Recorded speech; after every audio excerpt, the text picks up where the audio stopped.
My guest today is Hilde Fålun Strøm, an intrepid explorer, a polar ambassador, and a citizen scientist who gathers data and raises awareness around the topic of climate change. Norwegian through and through, Hilde lives in Svalbard, the northernmost year-round settlement in the entire world, located just about 650 miles south of the North Pole. And it's a place in the world where temperatures are warming at 7 times the rate of the rest of the planet. So together with her co-founder, Sunniva Sorby, whom I had the pleasure of hosting on this podcast a few weeks back, Hilde directs a foundation named Hearts in the Ice. And their polar adventures, their dedicated work, and their almost unbelievable courage are epic, to say the very least. Now, in this conversation, we talk not only about their work as citizen scientists, their upcoming project with indigenous people of the Canadian Arctic, their educational efforts with school children around the world, but also of the inner landscape that she and Sunniva discovered while spending 19 months living in a remote cabin with only polar bears for neighbors. We also talk about the power of silence, of gratitude, of true communication with another person, and Hilde's unexpected deepening of love and connection to loved ones who were living far away from their isolated existence on top of the world. I think you'll truly enjoy my conversation with this very powerful world changer, Hilde Fålun Strøm. Hello, Hilde, and welcome to the podcast, How We Change the World. How are you? Thank you so much. Thank you for having me. I'm doing great. Thank you. You look great. You look perky. We're at different times of the day. You're at the end of your day. I'm at the beginning of my day, but we met somehow in the middle, and it seems to be working for both of us. So I'm going to say your name is Hilde Fålun Strøm. But how do you really say it properly? Because I know that wasn't how. Well, that was very good. So the way I pronounce it, it's Hilde Fålun Strøm. It's a difficult name. Much more. It's not just, I don't have the accent down, but it's not a difficult name. So you were born in Norway. You're Norwegian, obviously. Yes. And that's where where are you speaking to us from today? So I'm calling in from Longyearbyen, Svalbard, the high Arctic of Norway. It's 78 degrees north, so it's close to the North Pole. And outside it's just September still, and it's 7-8 minus degrees. So the winter came in very early this year. Oh, interesting. So am I correct that is the furthermost populated place in the world? Like how far are you miles wise for people who don't know how to think about it in degrees? How many miles would you say you are from the actual North Pole?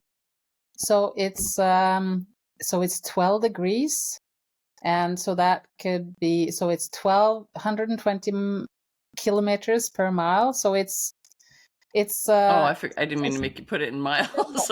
It's really the closest settlement in the world. So I'm closer than any part of or any settlement in the Canadian Arctic or Greenland or Russia. So it's the closest to the North Pole that you get. And they say that there are more polar bears in our region than we are people. So it's a very Arctic destination. That's the understatement, right? Are you the town that you live in though how many people live there? I mean, it's a well-populated city. It's a village. It's kind of a small town. It's 2,400 people. 2,400. Okay. And very international. 52 nationalities. Really? Norwegian sovereignty and led by the Norwegian government. So, but it's refreshingly international. Oh, that's lovely. That's really interesting. And I don't know what there is something about being at the very top of the world or at the very bottom of the world that must bring with it some particular feeling. Is that true? Totally. I don't know what it would be. Yeah, no, I don't know what it is either. It's this landscape has no trees. So it's kind of a moon-like landscape. It's I think it's a little bit also with the latitude, because I really feel so grounded here. I feel so connected.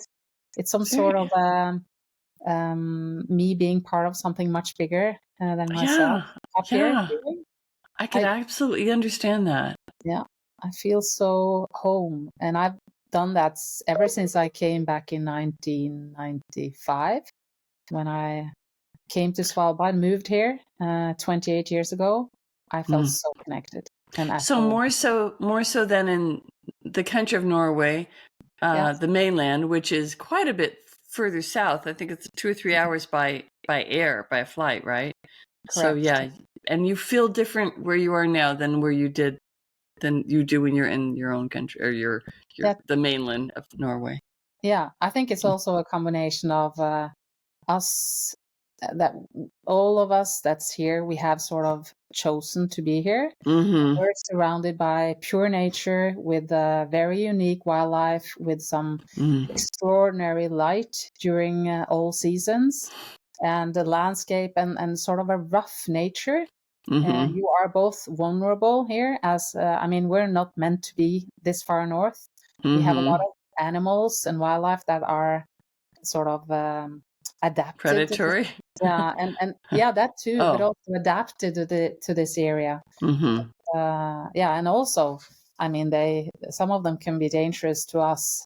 So it's sort of the whole package of this remoteness and this wild area that I really feel so connected to. How can you talk about the polar bears for a moment? Are they in your town? I know that we'll talk later about when you overwintered in that small cabin and the dangers that you confronted, that for most people can't even conceive of what that was like. But even where you lived all the time, 24/7, are you confronted with polar bears on a somewhat regular basis? They come into town? Well, it's if you live up in Longyearbyen, you will always be on alert or awake or looking for polar bears. You will always carry some sort of deterrent. But I don't see polar bears every month. Not even, I would say, in here in Longyearbyen, we will see, or close to Longyearbyen, we will from here see polar bears maybe 2-3 times a year. But outside Longyearbyen, you can always, you can see a polar bear in any sort of situation. So you're always ready to meet a polar bear just outside your door, actually. And we've had them here behind our house, at our hut, in the Bay Area here, walking through the city. So it's, we are the visitors. This is their habitat. Yes. It reminds me of the presence that you must have to live with, you have to be here now all the time. Whereas in a city, you can get pretty, where I live, you could not even think about being afraid of an animal. But just the presence that you're so connected with nature seems like it would just bring a completely different bearing to your daily experience. And I think that's really exciting in a way, and interesting, keeps you alert and aware. I like it. It's being a little more, I don't know, some sort of real. Real, and also connected in a different way to nature. That you see the challenges, also weather-wise, because the weather can really change really quickly. Oh, I bet. Well, I'd like to move on just a little bit. There's a description of you on the internet that the first thing it says is that you are an explorer. Like, that is the number one way that you're defined, I guess. Not the number one way, but at least the first way. And we'll go on to what some of those next descriptions are, descriptors. But what does that mean to be an explorer, and how did you become an explorer? And we're going to get into how this evolved into a climate change activism, which is so important. And actually, the reason why you're on the program is because we want to talk about how we change the world and how you're changing the world. But that began with you being an explorer. And is that as a child? I think so. I think we're all kind of explorers when we are born. We are curious and we want to find out what's around us and seek new places and understand what's behind the next hill. So I think for me it has always been a goal to understand people and areas and nature. I have 3 siblings, and my parents were very good at taking us out in nature. So I think that is part of my upbringing, that I really love to be out in nature. I love to understand and seek new areas and learn. So it's kind of my curiosity, I think, that led me to this place up in the Arctic, and also to become a travel agent back in the days, and working with destinations and guests and how to bring people closer to nature has always been something close to my heart. And for myself too, I really feel most whole when I am in nature or close to nature. So your exploring is always about nature and sort of uncharted territories in a way. Yeah, kind of. Yeah, skiing, walking. Yeah. Oh yeah. So yeah, you do so many things. It's pretty amazing. But then you became also the other descriptor as a polar ambassador, and that you must have adopted as you moved up to the North Pole region. Yeah. What is that? Well, and why is that important? What is a polar ambassador? If you could give us your description of that, and why do we need to have? Why do polar regions, whether it's the Arctic or the Antarctic, why do they both require that? Because they do, right? They totally do. Yeah. And after sort of being here for such a long time, being the eyewitness to what's happening up here, I guess that is probably why I feel that is why I feel it's so important to create more polar ambassadors, because what's happening in the Arctic or in the Antarctic when it comes to changes doesn't stay there. This is sort of the climate system or the air conditioner of the world. So what's happening in the Arctic doesn't stay in the Arctic. It impacts all of us. Sure. So I think creating more polar ambassadors, teach people about what's happening up here, how vulnerable these areas are, and how much impact it has to the rest of the world is my goal, and then to create polar ambassadors in Antarctica and in the Arctic, and sort of connect the hearts, because we're all connected to nature. It's we're not even just part of nature, we are nature, right? And realizing we forget that sometimes. Yeah, and sort of to understand that we are sort of all interconnected is part of my mission. Yeah, we've all separated ourselves so much from nature, and I can see how just being there. I mean, I happen to live in a city, but I live in a state where nature is a huge part.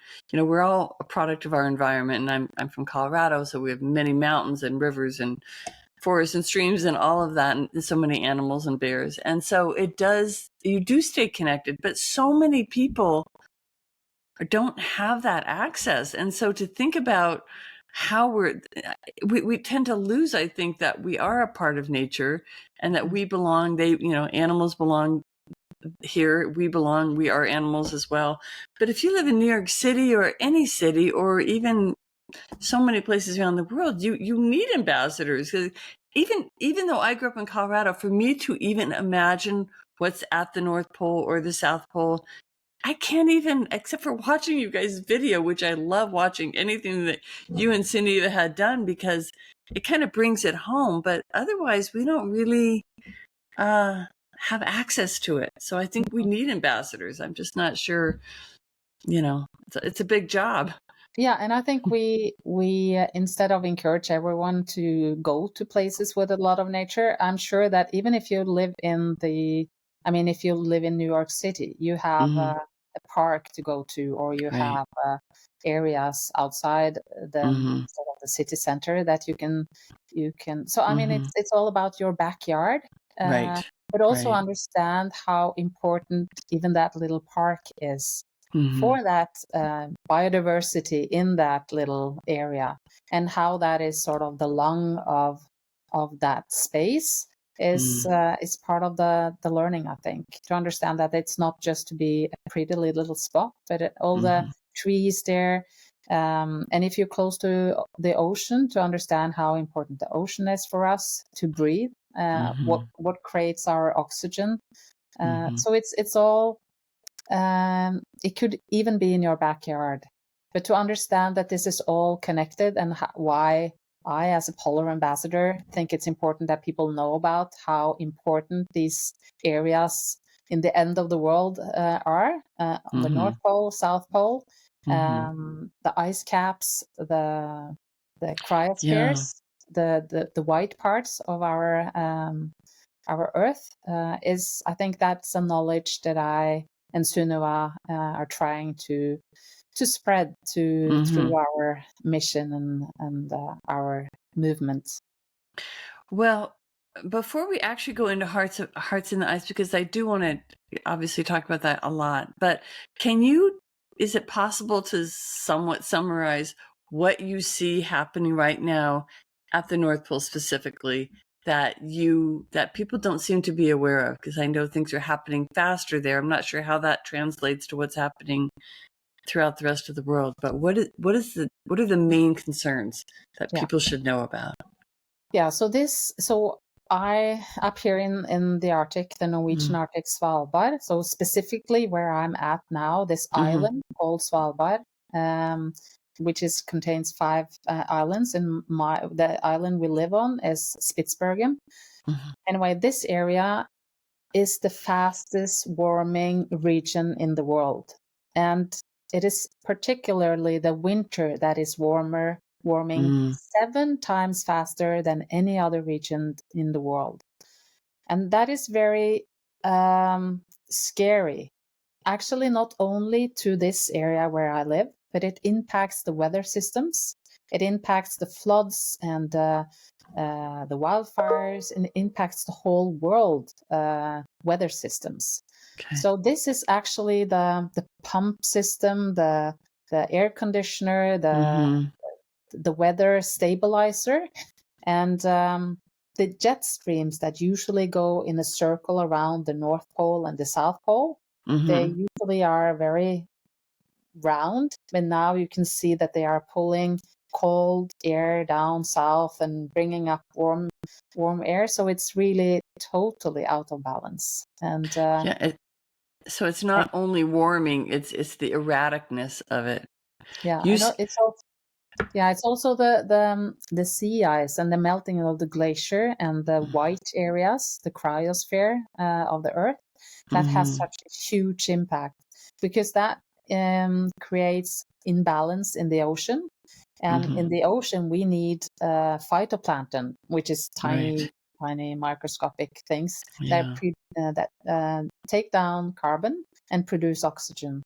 So it's really not only that everything is warming, but it's also the fact that we have less sea ice and less white areas and melting glaciers that will do that. The ocean rise has a huge impact on all of us.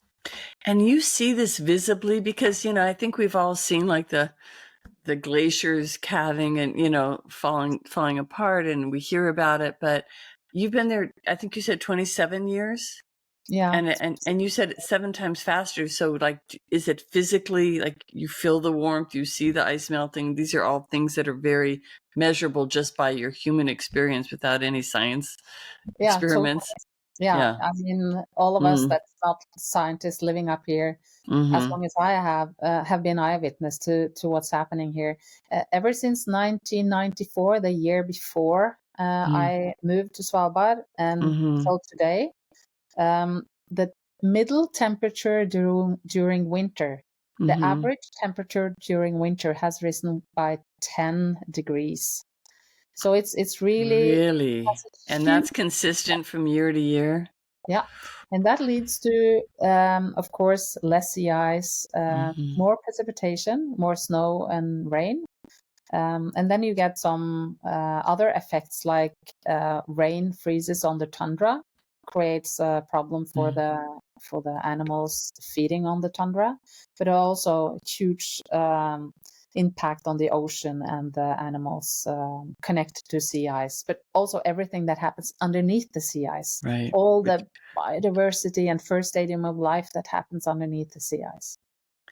You know, the other iconic image is, of course, the polar bears having trouble getting food. And that it's almost, I think people start to wonder that, because that's like seems to be the image that represents climate change, is a polar bear struggling out on this little piece of ice. It's melting. And how is that a realistic image as well? How are they actually suffering? Yeah, totally. I didn't realize until just now that, or it wasn't intentionally. I have a polar bear behind me, and that's a polar bear, international polar bear, a special polar bear. And we're working, Sunniva and I works together with Polar Bears International, and the outreach they have been doing up in Svalbard this summer has been so important, because it's a very iconic animal, which is really now challenged by these huge changes also up here in Svalbard. And we see that the starving period, because their main source of food is from the top of the sea ice, there are seals. And now sort of the starving period is much longer. It's up to 10 months where they do not have access to sea ice and seals. So they need to try to find other sources for food. And now they're trying to hunt reindeers. Some of them are really successful, but it's less fat and less energy in that meat, and they use more energy to hunt. So it's not sustainable for maybe for a few animals, but not for the whole species. So it's really scary. Is it because they can't? Is it because the ice is melting that they are then not able to hunt for the seals? Yeah, because they can go in the water, right? I mean, they swim. They swim, but they don't outswim a seal at all. Oh. So a seal is really, really fast. The polar bear is fast on the sea ice when it's standing, and just it can react in a blink over a breeding hole of a seal. But in the ocean, the seal is not an easy prey at all for a polar bear. It's basically impossible for a polar bear to hunt a seal in the ocean. I know on your website, and well, let's get into Hearts in the Ice, but I know on your website there is a link to the what's the organization that you're working with for the polar bears? Polar Bear International? Polar Bears International, yeah. Yeah, because I know you were out there, which is really so brave of you, counting, and I guess we'll just move into Hearts in the Ice right now, but you're tracking how many, whether they were having pups or whether having little ones, and that it's so important to get out there and count them, right? To actually put your eyes on them and see if they're surviving. But they actually didn't survive, did they? Like I think you saw. Yeah, so we did this project together with Norwegian Polar Institute, which are the scientists. So are Polar Bear International, but the Norwegian Polar Institute are the ones in charge of all science of polar bears up in the region. So we followed a polar bear N26131 that we called Violet for Polar Bears International, that was not able to come into the field due to COVID. COVID happened, and we were. The organization couldn't come up and track them. Yes, the scientists couldn't. Right. Yeah. And also we had also already a program with them to collect polar bear poop to see what they eat during winter, and we found that they eat a lot of kelp just to sort of have something to eat. It doesn't give any energy. It's just for the stomach to sort of work. Yeah. So it's starvation. But also to see, they have been following quite a few polar bear moms and their capability to bring out cubs to adult age.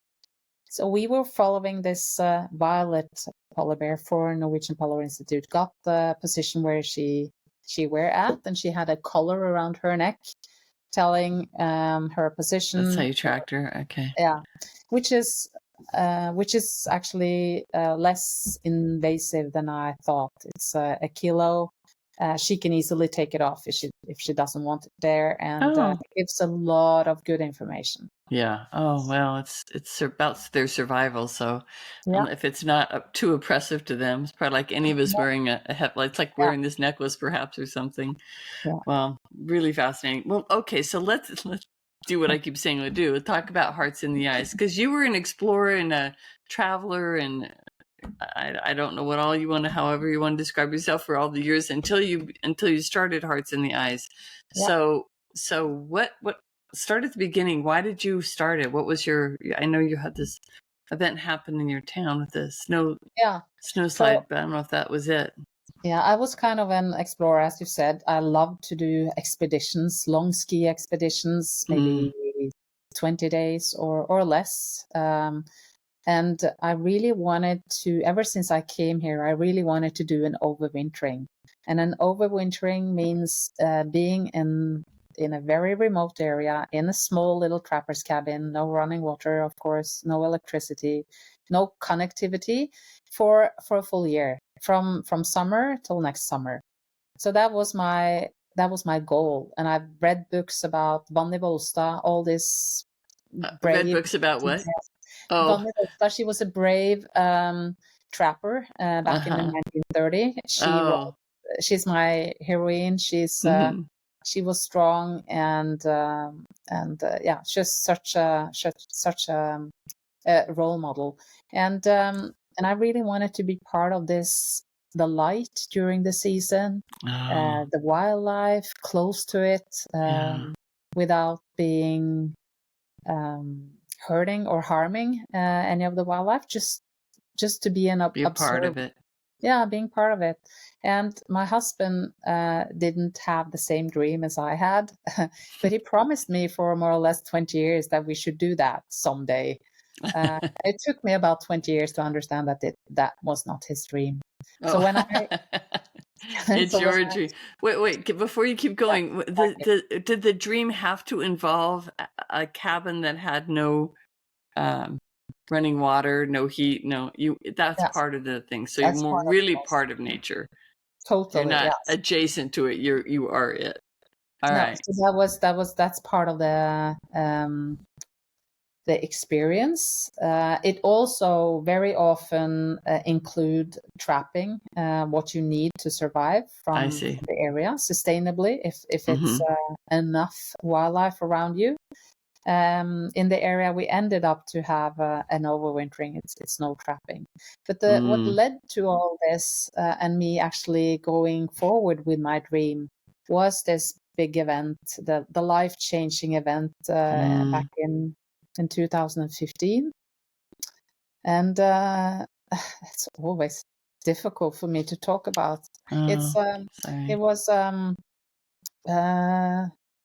It was one of these extreme events with a lot of snow coming in one night, and that same morning, Stana was outside. My husband was outside digging snow, 10 o'clock in the morning, and I was out I was filming the area around. My car was completely gone, under a lot buried. of snow. Yeah, buried. Yeah, and I went inside, and then this avalanche just barely, with a few meters, missed our house and destroyed all of my neighbor houses.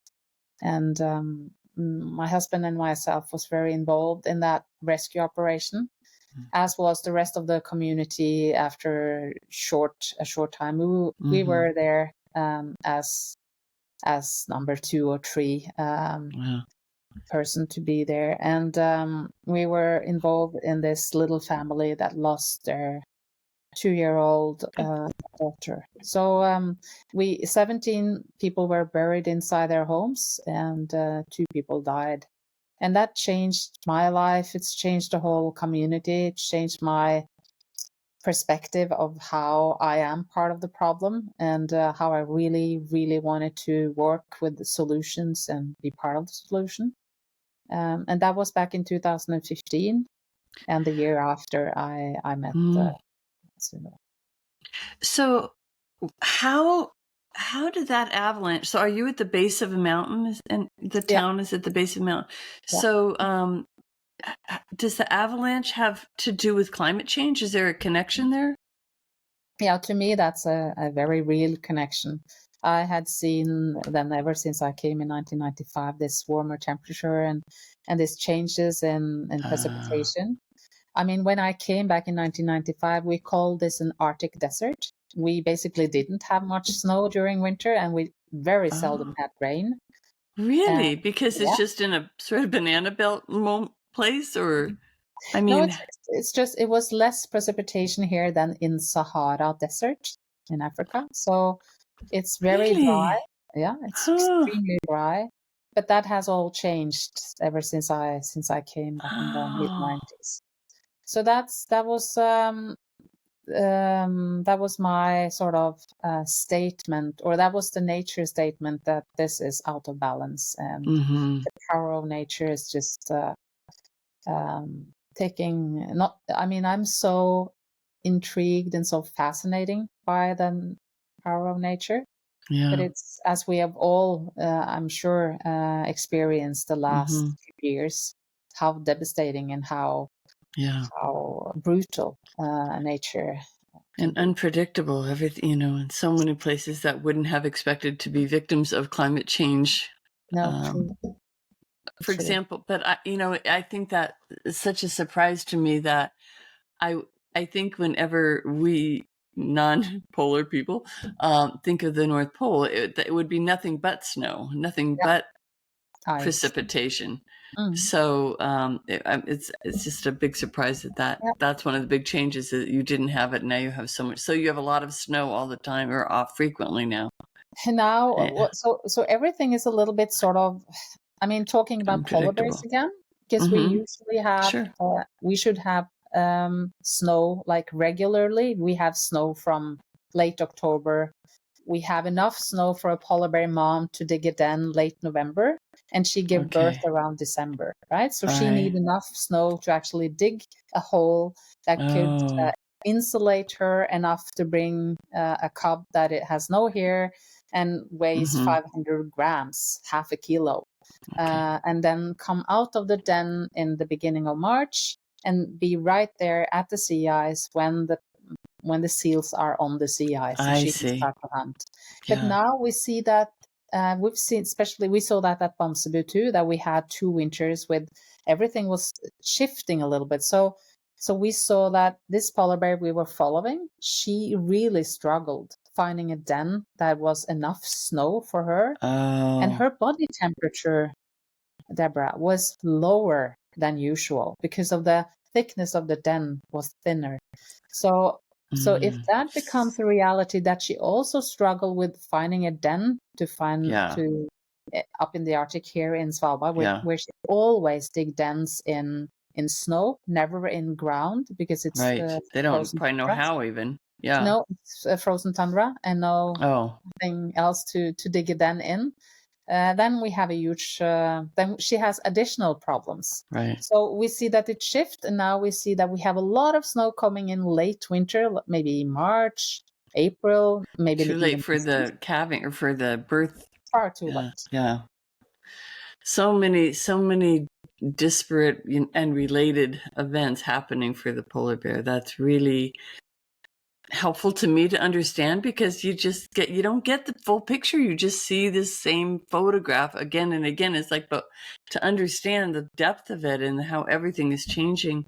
And honestly, it seems that it's dangerous now for you to live where you live if there's these unpredictable avalanches. Is that a concern for the town now that wasn't maybe before?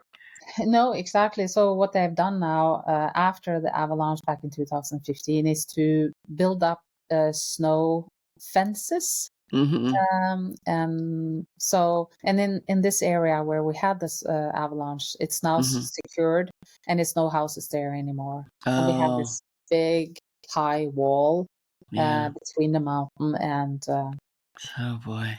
And the house. It's so, like, when you look at climate change, it's so you've got walls going. We're just having to construct so many ways to protect populations, because I think about the Pacific Ocean and how all these people are getting so much water onto their island, and so they're building these walls to keep the ocean waves from coming in. Oh, look at her! Oh, I have been afraid to ask because I haven't heard anything about her. Oh, so Isn't this she was beautiful? she's so beautiful. So this is your companion This is who protected you the whole. Oh, she she's was at Bamsebu together with Sunniva and I. Oh, she's beautiful. She's Oh, big and I'm so beautiful. happy to see her, honestly, because, well, okay, so that will lead us into the next section, which is, talk about, so you had this event happen with a life-changing event for you and a wake-up call that you, I don't know if you're truly part of the problem. I guess we're all part of the problem. So in that regard, you are,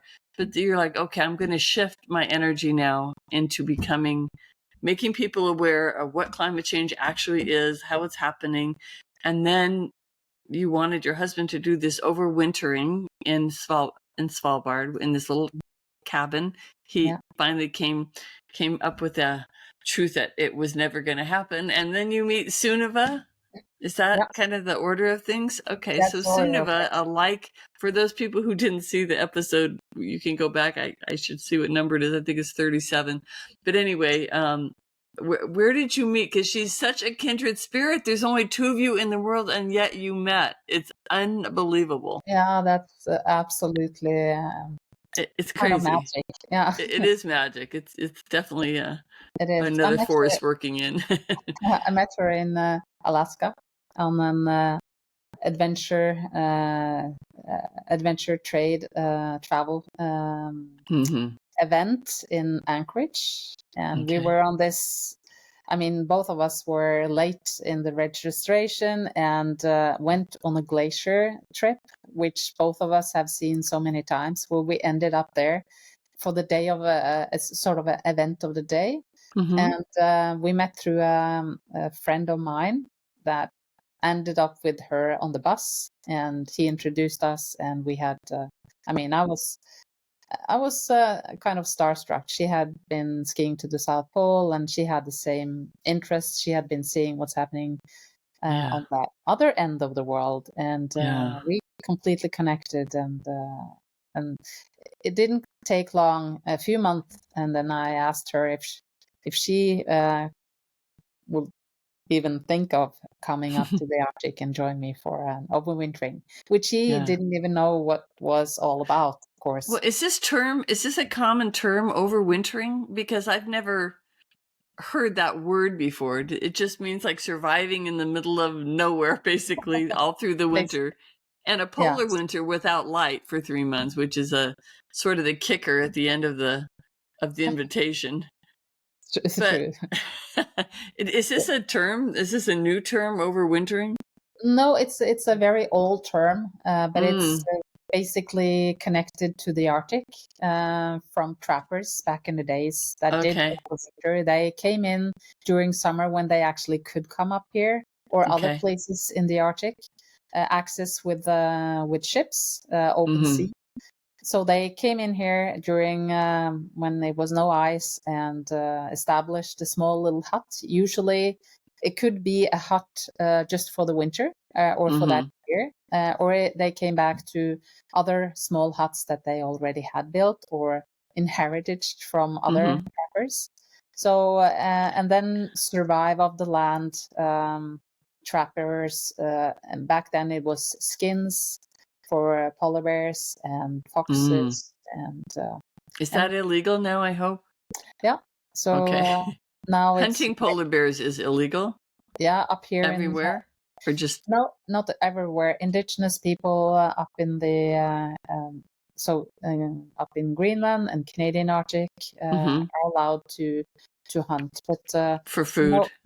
Nothing. Yeah, and also for traditional wise. But up here, it has been prohibited since the 70s. Okay. So, are there any indigenous people in Svalbard? No. There never were. I mean, it was never a settlement until trappers and like European travelers came along. It was the industrial industry that led to settlement up here. It was the coal mining and. Oh, really? Yeah. Coal mining way up there. way up here. But and Can't even get away before, from it. no, that's true. Even before that, it was whaling. Even back in the 1500, 1600, 1700, and beginning of 1800, it was How whaling. do ships get, so there's a time of year where a ship can come that's not an ice cutter, just a regular ship can come up? It's warm enough? Even back then, it was no ice during summer. But now it's basically not much ice at all. You can come here with ship into this settlement. You can come year round, which is a little sad, actually. Yeah. So so then when you met Sunniva and you said let's overwinter together. She's as crazy as you are, so she's like, sure, why not? Only. I mean, it takes that, because what you had to do to spend and before we go to another further into that, how does overwintering connect with climate change awareness? Was that sort of the purpose of it, to say, hey, let's do something that raises awareness? Totally. So we both have a lot of experience with citizen science and work with very smart people, scientists that has been doing research up in these areas. Not as long as indigenous people, of course, but we didn't know any indigenous people back then. So now it was scientists working up here, and they had great use of us. They really wanted us to collect data for them during a full winter or a full year. So they hadn't been able previous to spend all the time, because nobody spends time up there full year. No. So that's amazing. And you were both doing citizen science already on your own for a few years. Okay, you're like the same person. It's just amazing. It's really amazing. Okay, I keep interrupting you because it's no, yeah, that was interesting that we both had from the expedition cruise industry. We had used our guests as resources for science. So citizen science become then a term quite a few years before we started up at Bamsebu, and that felt very natural for us, being such a long time in the tourist industry and being working with scientists. It felt very natural that we wanted to bring awareness, of course, be storytellers and eyewitness to what was happening, but also make a proper contribution to scientists doing important work. So you had so many as well. How many organizations were you conducting experiments or doing counting or some type of scientific work for? It was 7 organizations and 9 projects. So we were busy. Following protocols and being out at, any time of the day or night, and also all seasons. So it was a lot of, I've never, I think, ever in my life learned that much as I did during my time at Bamsebu. It's so hard for people to picture what you actually, and honestly, so I'm going to put the link. I saw your TED Talk. That was just a few months ago. I think you did that. Is that right? It's almost a year ago, but it just published half a year ago. I was so happy to find that, because there's what am I trying to say? You recorded, there's this video of you two out there. So you must have had drones. You learned how to run drones, which was amazing, because you're out in the middle of literally nowhere, about as remote as people can get in the world. And here's this, filming of us. I'm like, that's amazing, because but it's shocking to see. And I would encourage people to go watch that TED Talk, that you included the video coverage, at least a little bit. And it's just like, we can sit here and talk about it, but to hear that wind and to see the northern lights and to see that wind blowing, and to think that you're going out in the pure blackness for 3 months with polar bears, and you're conducting experiments. It's just, it boggles the mind. And I do want to ask you about the fear factor at some point, because that, maybe I'll just ask you now, like, how do you go out? I know you must be adept with weapons that you could protect yourselves, but I think so. People certainly not foolproof. Yes, no, absolutely not. So I absolutely had moments of fear. I think that both Sunniva and I had prepared for this huge expedition, this extreme expedition, since we were kind of young. Or yeah, your lives had prepared you for it.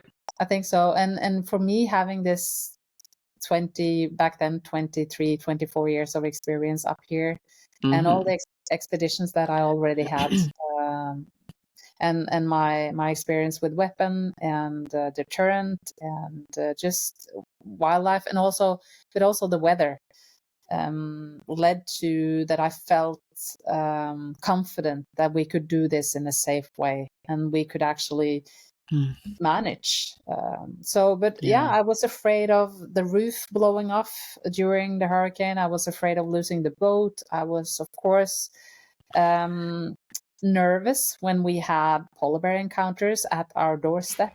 I was very alert. I'm not sure even if I was nervous. I was most afraid of alert. It's a good word. Yeah, and I was most afraid of losing the roof on a 100-year-old trapper's cabin. I mean, what would you do? What would you do? I was prepared. I had a pack sack. I had a waterproof sack with all the equipment that I needed and it was actually bolted to the wall, so that would never go off together with the roof. And I had both of us had our sort of it's a very thick thermo suit, a snowmobile suit that we had with gloves and hats and masks and goggles and iridium phone and also a beacon. So if you needed help, so if your roof blew off, you're now at the mercy of polar bears and weather. I guess would be your two greatest concerns. Absolutely. Could someone come? Could you call them on the sat phone? And within a few days. A few days. Yeah, maybe. So if the weather is good, they can come in. I don't know, maybe 3-4 hours. But by what? By snowmobile? By helicopter. Yeah. So that would be a rescue operation, and we would then need to actually connect with them and talk to them, or use the beacon, which is a distress signal. But in bad weather, you need them. When you need them, it's not possible for them to come. So you're 100% dependent on yourself, and the other person. Yeah. 100%. Can I just ask how that changed you, or did it in terms of? You know, I can be a fearful person. I can also be very brave, but the kinds of bravery that I have are different, it seems like, than a lot of people. But the type of bravery and courage required for that specific expedition I think it's pretty unique. And I'm wondering how you went into it and how you came out of it. I came out of it stronger and healthier and all that. But Did you? Totally stronger, totally more connected to myself and to nature and to even those that were so far away from me. I never felt more connected. Yeah. That part's interesting. Yeah. So we didn't have any TV or radio. So we were just immersed by nature, the noises from weather, the ocean, rain or snow, blizzards, each other, Etra, the dog. So we had no distractions outside the natural world. So you get to have some original thoughts, as Sunniva calls it. You can actually, you're not influenced in the same way as we are in this world. We had silence around us. We had time to think of. I mean, I brought in every single one that I have in my heart and thought of them every moment that I had, washing up dishes or doing science work or running or training so I really felt connected to myself, to other people, and to nature. It seems like that could have been one of the greatest outcomes of something like that, because we're all so removed from that type of a life, I was telling Sunniva when I read about the woman who sailed around the world by herself, Dame MacArthur. What's her? Ellen MacArthur. Yeah, and I think it's she. Yeah, and she was very in her 20s and sailed around the world by herself, and said that the closest people were at the international station in the atmosphere, and she's all alone, and her sails are climbing 90 pounds, climbing up and replacing her sails in the Drake Sea. I mean, just. And I think the lessons that come out of that, if you can survive and not let your mind make you crazy, which I would think would be sort of the mind would be the greatest danger that could turn on you. Totally. Yeah. But if it doesn't happen, the lessons that you learn and the fact that you became closer to people who were so far from you in your heart is so fascinating to me. Yeah. And really we were some lessons to teach, Yeah, and we were closer to the lowest stand of Aurora than we were here to the settlement of Longyearbyen. So we were also closer to only nature than people. And having so powerful. Yeah, and going back to the fear question, I mean, I never felt stronger. I've never felt before that I have been capable to do anything. And it wasn't one single problem that we didn't solve. I mean, the door was ripped off during a hurricane. We had polar bear encounters at our doorstep, at the wall, at the window. We had a windmill that broke down. We had a boat engine that was filled with salt water. We fixed everything because we didn't have anyone. So even though we had all these fears of what if, we handle everything that came on our plate. Not having an option is really a huge factor, isn't it? Yeah, absolutely. Yeah, because we always have this little inkling, well, if something goes wrong, if this, there's always somebody or something that can help you. Yeah. But that, I think that would be, and the book that you wrote together, the Hearts in the Ice, I think you're both co-authors of that, correct? That book, and as I told Sunniva, I can't hold it up because I read it on my iPad. I would so encourage everyone to read that book because you do delve into so much of the internal process that is at least, if not more relevant to the world as is all the climate change learnings that you had, because we're in a crisis on both things, like, connection between people, connection to nature, all of that is very connected to climate change. So this book is fascinating, and I just really, really strongly encourage people to read it. Hearts in the Ice, and it's on your website, and so we'll put a link on there. But it's worth a couple reads. It's not something you're going to get completely, because I think as one evolves, it makes more and more sense, to read it through again, to see some of those learnings, because it's so deep and there's so much there. So thanks for writing that. It kind of helps us live your adventure with you.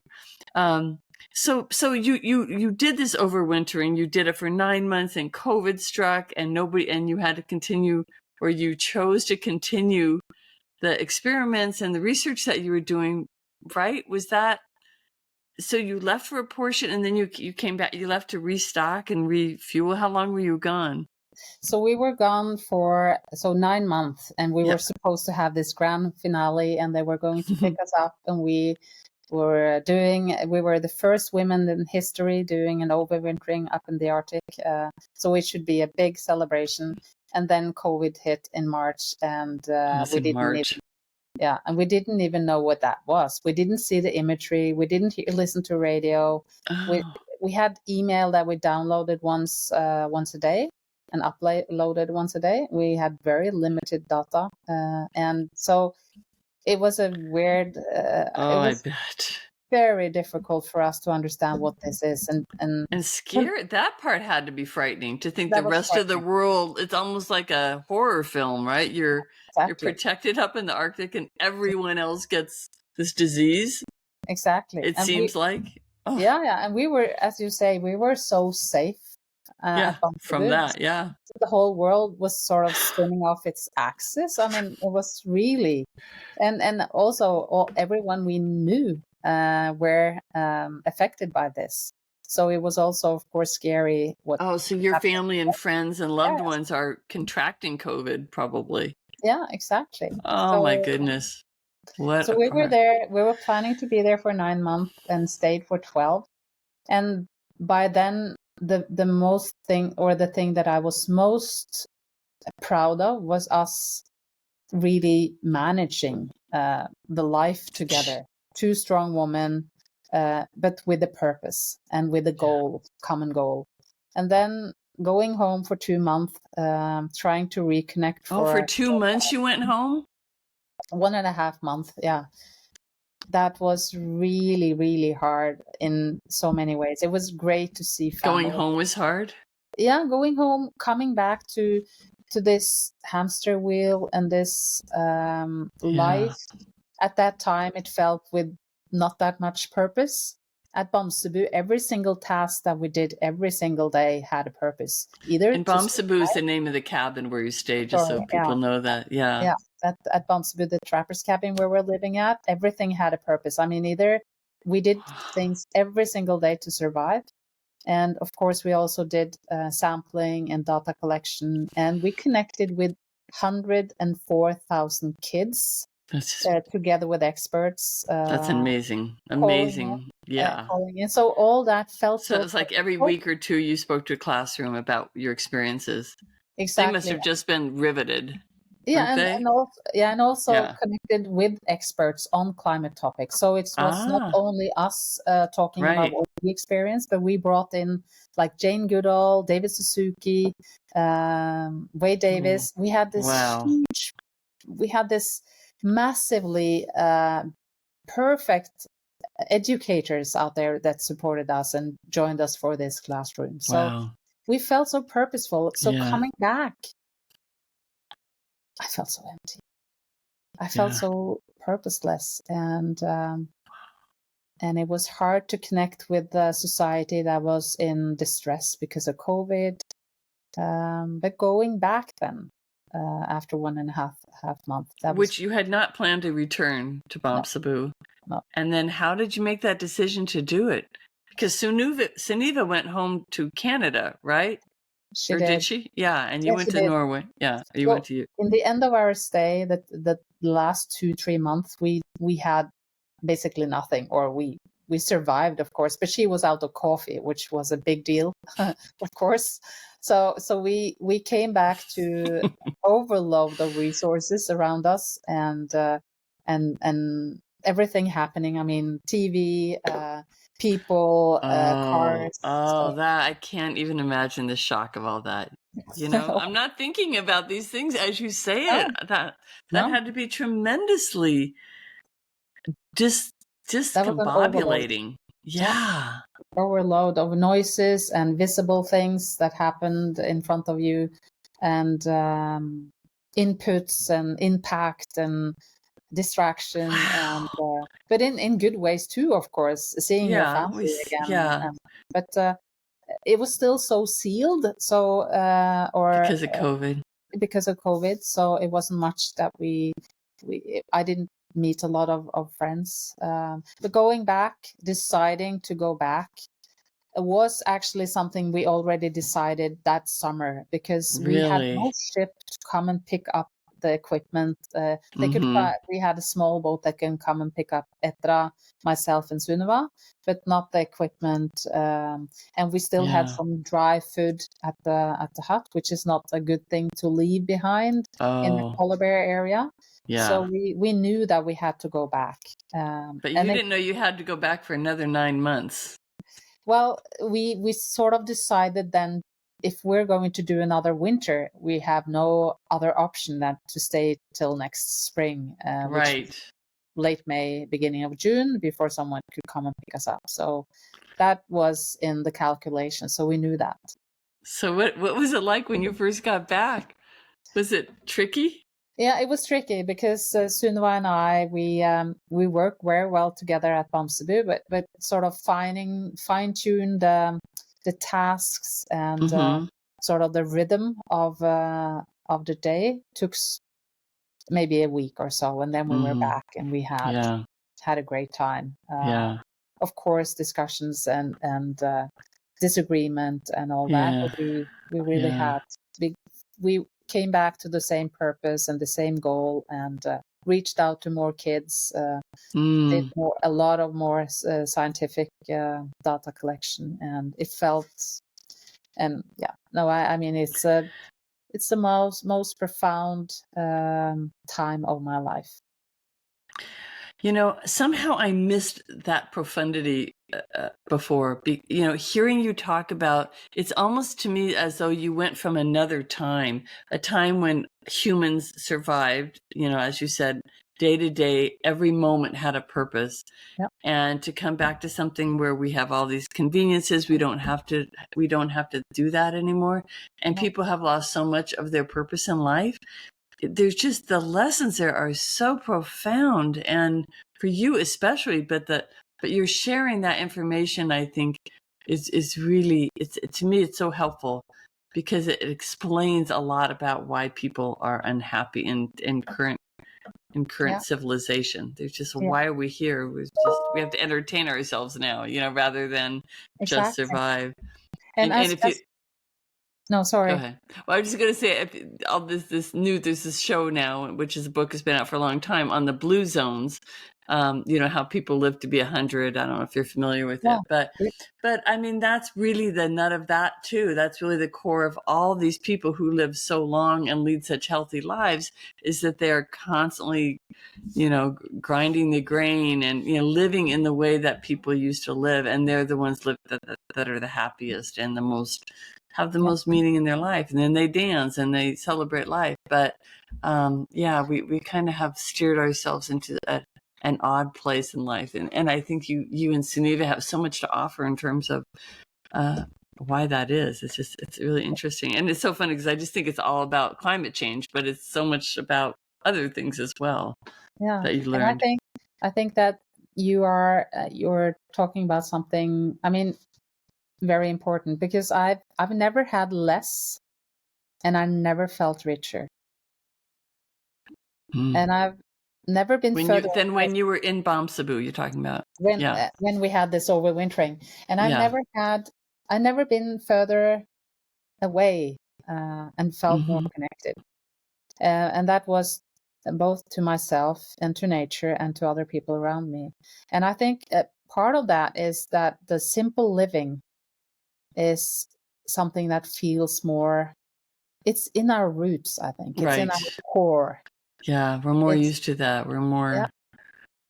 I think our body remembers that. Yes, that's what I was thinking when you said that, because that's how we were for millennia.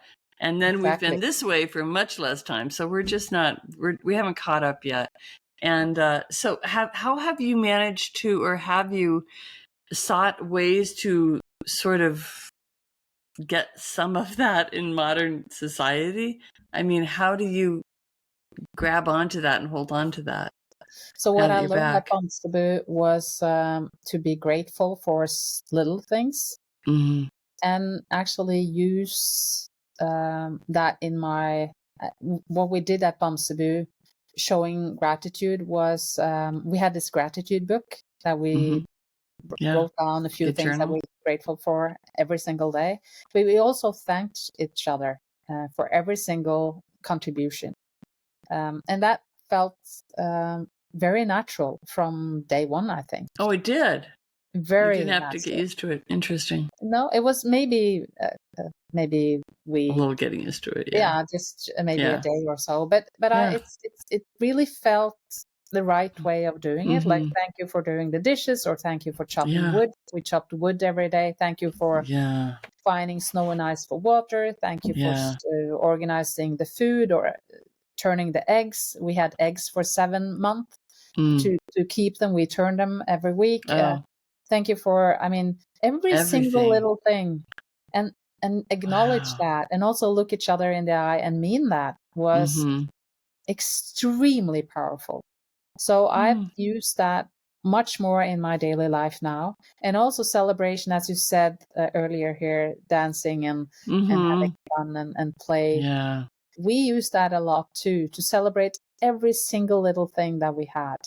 I love that. Have rhythm in our life. Physical training. We set the table for every dinner. We lit a candlelight. Yeah, a lot of small, very purposeful or very powerful rituals that we had great pleasure of. Another thing that's sort of slipped out of and we can see, I've seen that slipping out of modern society for quite a while, just like the family dinners, the family celebrations, the community celebrations, so many things. Like you said, set the table rather than sit down and watch TV or something. That we have lost a lot of ritual, and I think they're so important to community and to joy, and just life is supposed to be enjoyable. So we need each other in the eye, and look at each other. Yeah. And say something nice. Such basic things that we have to go back to. So, boy, I've kept you so long on just this one, but I like going deep rather than so broad, because there's so much wisdom there, and so many important nuggets of learning. But I do want to just ask, because we have already gone past an hour, but I just wanted to find a little bit more what you're doing now with Hearts in the Ice, because you started this 501c3. I guess I'm not sure if that's what you call it. That's what we call it in the States. I don't know what you call a nonprofit. Foundation, yeah. Foundation, yeah. And so what are some of the things that you've been engaged in since you came back from the second trip around to Bomsabu? Yeah, so we are sort of, or we are bridge builders between scientists and industries and businesses. We also speak to guests, tourists up in the Arctic or down in the Antarctic area. We try to inspire and engage people to be part of our movement, and also to become more active, engaged in what's happening around us. I mean, by voting or by supporting energy shift and all that. But also what we're doing, we speak at conferences. We spoke to the UN, and we bring people on our own trips once a year up here in the Arctic, and bring people together to share knowledge and inspire and engage each other. Around the topic of climate change? Yeah, absolutely. It's all about that. Yeah, it's almost 100% about that. What about, what is the project that, I don't know if you started this yet for this year with the, in Canada with the Inuit? Can you talk about that for a moment? Yeah, that's up in Cambridge. That's how I heard about you and Sunniva in the first place, was this, because Daughters for Earth, Zainab Salbi, who is one of the founders of that. I know they're one of your sponsors, and One Earth is one of your sponsors. So that's how I heard about this project with the Inuit. So yeah, if you could talk about that for just a second, that'd be great. Yes, absolutely. We went up there last year, and we met this. Oh, you did? Okay. We actually went there and came in there to this settlement where we were just two ordinary, maybe extraordinary women, trying to find a way to be at service. And this is in Cambridge Bay. Is that the location? Canadian Arctic. Canadian Arctic. Yeah, all the way up, not so far north as this, but much colder still. Much colder. They don't have the Gulf Stream to warm them up as we do. So that was very enlightening. I mean, all the knowledge that we have in indigenous communities and indigenous people is so, I mean, it's both interesting, but it's also very, very important for all of us to understand how they have lived for, since people exactly inhabited the people up there. So it's also for us, we were introduced to one of the very well respected hunters, George. And he told us our story and his dreams for how to elevate his or to transfer his knowledge to the next generations. Mm-hmm. He had done so during winter, but not spring, summer, and fall. So we are the luckiest people in the world that are able to help him, together with Daughters of Earth and the support we have received from organizations, to bring awareness around that knowledge. And the knowledge of the indigenous people, passing it to their next generation, to their youth, right? Yeah, to their youth. So what is so special with George is that he is 68 years now. Okay. And only 62 years ago, he lived 100% off the land. He lived in an igloo during winter with his parents and grandparents, and a teepee tent during summer. And they moved together with a herd of caribou. And they had nothing from this world. I mean, basically nothing. No toilet paper or underwear, no tools, no nothing. And this is how people lived 10,000 years ago. So his knowledge is, it's unbelievable. Invaluable. Yeah, exactly. And it has not been passed down much. Not in the preserved. way he wants it to be. He wants it to be documented. He wants it to be passed on to groups of kids during camps. So we will be able to follow him and record and film and document this. Oh. And our hope that is that we can use some of his messaging to the rest of the world in the dialogue around climate change and how we could live maybe with less impact, that we all need to do in order to face this huge problem that we have, that is man-made and that we can do something about, but we need to do things differently. That's fascinating. I am so grateful to you for capturing all this information and this knowledge and this wisdom, whether it's from your own experience or from indigenous people who are losing, a danger of losing that knowledge. You're right. I mean, 10,000 years of knowledge could just be gone if that's not recorded somewhere. And there's so many Georges around the world and indigenous societies around the world like this, recording this information. I hope that it's happening. I don't know. It seems just almost by happenstance that you happen to get this, but thank you for doing it. It's hugely important. Wow, this has just been so interesting to me, and I think it will be to other people as well. You have a lot to share, a lot to teach us, and more each year. I hope I get to meet you and Sunniva in person next year and join you in the Arctic, and we'll learn how to say Arctic by then.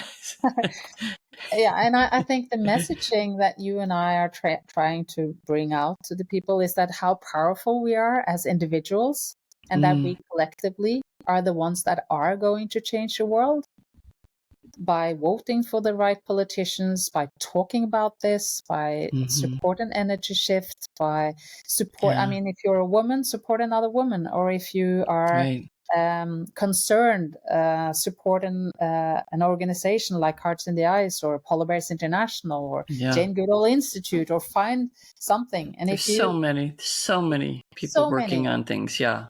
And maybe you can become a citizen scientist and collect data for ongoing science. It's a lot of fun. I really encourage people to go to Hearts in the Ice. I'll put can you just go ahead and say what the website is? Is it go ahead. It's heartsintheice.com. Hearts, so plural, right? Yeah. Heartsintheice.com. Okay. We will definitely put that link in the show notes, and I encourage everybody to go read the book, go to your website, go watch the Polar International. There's a great little video on there, and to follow you as you go through these next.